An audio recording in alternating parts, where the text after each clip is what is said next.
Welcome to This Week in Warframe, a series where I keep you updated on the past week of Warframe, from announcements made by DE that don't necessarily warrant their own videos to community fan art, posts, and updates. So without further ado, let's go over these announcements and news from the 9th of September to the 14th.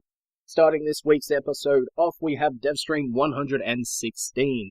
Now, we had this on Friday, and it was more focused on the Orb Valus, which is the upcoming Venus landscape, than anything else, but we did get some extra stuff outside of that.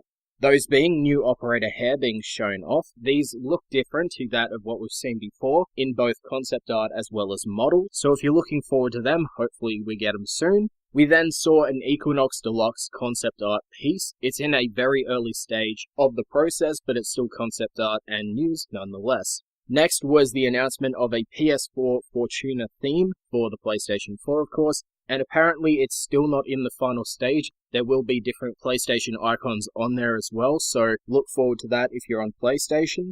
The next thing was the showcase of your clothing loadout slots for your operator, so you'll get to choose between 3 different versions of what you want to have.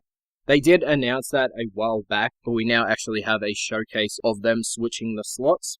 Now, it was shown off in prime time, as well as on the Devstream, and some leaks as well, but Chroma Prime, the Rubico Prime, and the Gram Prime will be the next Prime access. You can see what it looks like on the screen, and I just want to remind everyone, to my knowledge, from the statements they've made, there won't be a Chroma rework coming with Chroma Prime. We had DE Megan answering in an Xbox stream, saying that there was no plans at that point in time for a Chroma rework. We may see some minor changes, but don't expect anything major when Chroma Prime does go live.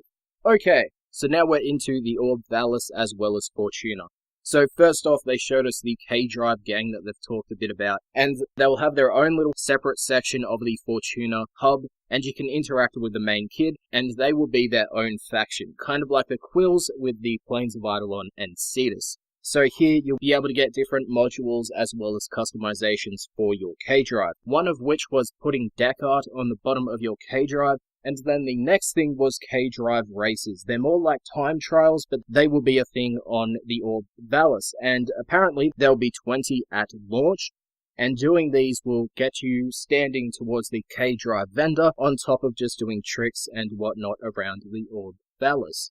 Next thing before we go back to Valus was 2 sound team videos that they showcased on the Devstream, just going over how the sound team made sounds for the K-Drives as well as unique music for the K-Drive vendor.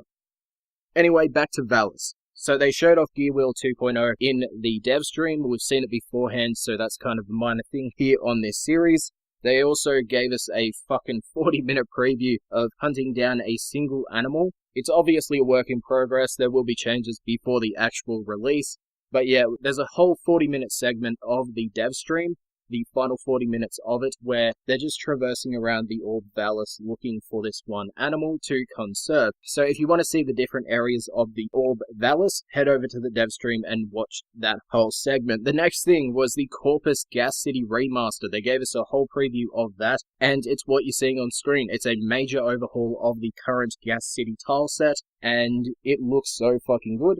So look forward to that in the near future. They did talk about it possibly releasing within the next mainstream update. And finally, there was one little note about Melee 3.0, and that was the state of holster speeds and holster changes. So at the moment with Quick Melee, you'll go into an actual state of attacking without having the HUD available to you. What they showed off in the Devstream was, upon using the Quick Melee button, so just pressing E when you have a pistol out, it will put you into melee mode as quick as possible, and you'll have the HUD and everything. And then you can apparently shoot, and it will take you back to your pistol or your weapon. Anyway, that concludes the Devstream overview section of this video. If you want to see the official overview by DE themselves, I'll leave a link to that, as well as to the full livestream video in the description, as well as everything else that I talked about today. Now, as I talked about before, Chroma Prime will be the next Prime release, and because of that, on September 25th, Limbo Prime's access will end. It will be replaced with Chroma Prime, and the relics going into the vault will be Valkyr Prime, Cernos Prime, and the Valkyr Prime. So make sure you farm for their relics before they enter the vault on September 25th. Okay, the next announcement was that the Nintendo Switch version of Warframe will be releasing on the 20th of November this year. So for those who have a Switch and want to play Warframe on it, there you go.